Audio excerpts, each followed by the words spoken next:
Thank you, Diana. Happy International Day to each woman. You are amazing. You are worthy. You have value. You have worth.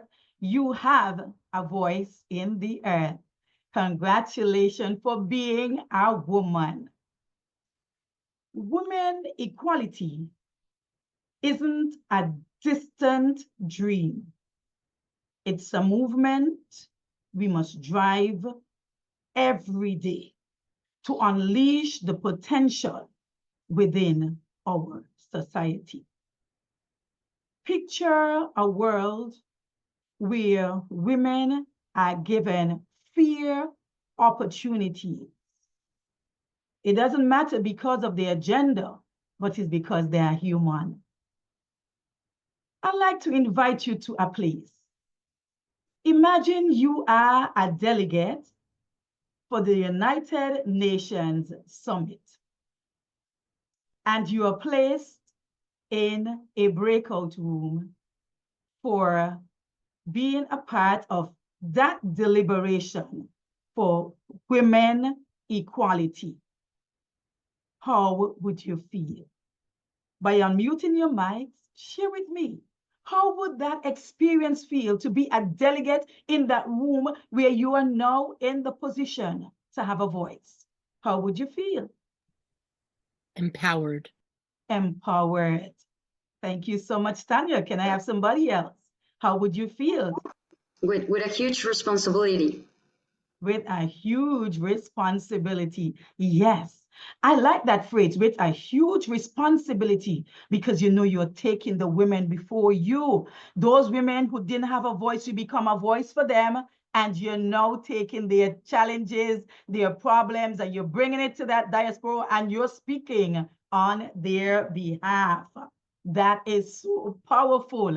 That is powerful.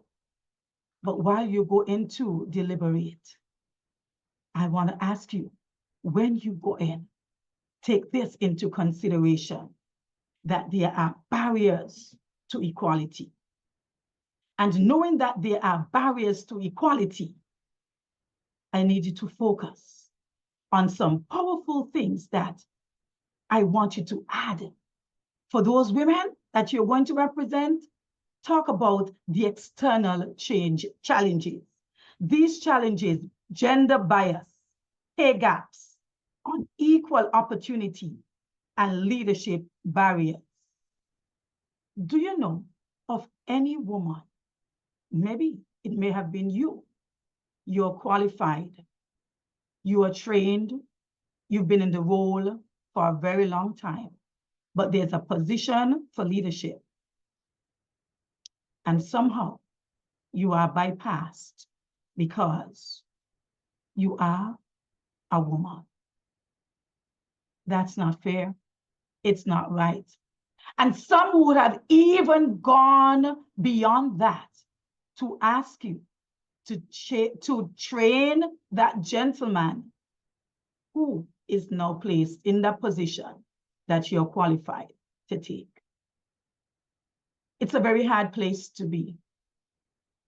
And we want to rise up.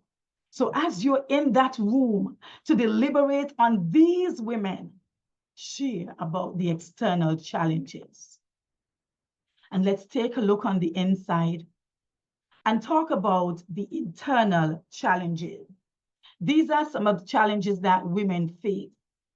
Self-doubt, sometimes comparison syndrome, a fear of speaking up. Before I tell you about the next barrier, I want to go back into my childhood. As a child, I learned to put up this barrier very early. I was told by my mother, girls are to stay inside, and it's okay for the boys to be outside. So the boys can go to visit their friends, they can go to play ball, but the girl, she has to stay at home. And if that was not enough, we were told that the girls are responsible for house chores, to clean the house. That's the girl's responsibility. And the boys are responsible to take care of the yard, mow the lawn, cut the trees. But guess what? If we continue with this mentality and you are now grown, there is no husband, you're on your own. You might not have the money to pay a gardener. So would you let your house be covered with grass because it's a man's job? It's time for us to rise up and remove those barriers. These are some of the things that have shaped our mindset and caused us to have beliefs. But today we want to knock them down, and to remove them. You see that lady, she was pounding those bricks to remove those barriers. Let's continue as we talk about those barriers to look at faith and identity. As we look at faith and identity, we recognize that there are still some women who feel that they are not enough. They don't feel worthy. They don't feel that they have the power or they're capable. And when we go to that summit, we want to be able to take those women with us, to be the voice and to speak for them, to let somebody know that we are here and we're here to stay. And we're not only here to stay, we are here to make an impact. Change starts with us because woman represents change, and that's who we are. When we show up, it's going to be adjustment, it's going to be changes, and they're going to be alteration because there's a woman in the room and she's occupying her space and her place. As we continue, let me just share one little method that I use to empower women. And I'd like to share it with you. Recognize and release.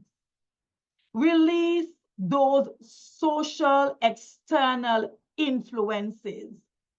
Release that mindset that limits you and determine that you can't make it because you are a woman. You want to release those and identify with your inner strength that says, that's a mountain I can get up and I can get over. I will stand on that mountain and I will amplify my voice to let you know that I am here. And as we think about this inner strength that we have, consider a strategic action. What action can we take as a woman? We can decide as a woman that we will rise above all odds. We would be the change that we desire to be. We would lead in spaces where we are told women are not supposed to lead in those places. And elevate and expand. Take another woman with you. Don't go alone. And as you think about elevate and expand, let me share 3 ways to accelerate action for women's equality. Speak up and lead. Own your voice. Support and collaborate. Help a sister. Hold her hand. Be her voice. Empower her and show her the way because she's struggling. But you have overcome. So you now have a proven path that you can help her. Step into boldness. You are the lion that you desire to be. Do you know that there is strength within you, but you would never ever know that strength until you put it to the test? Will you allow yourself to grasp opportunities and look beyond the fact that you are a woman? Sisters, understand that your voice, your leadership, and your courage, they do matter. Accelerate action. Rise with confidence. Embrace your purpose. Take bold action and become the change you desire to see.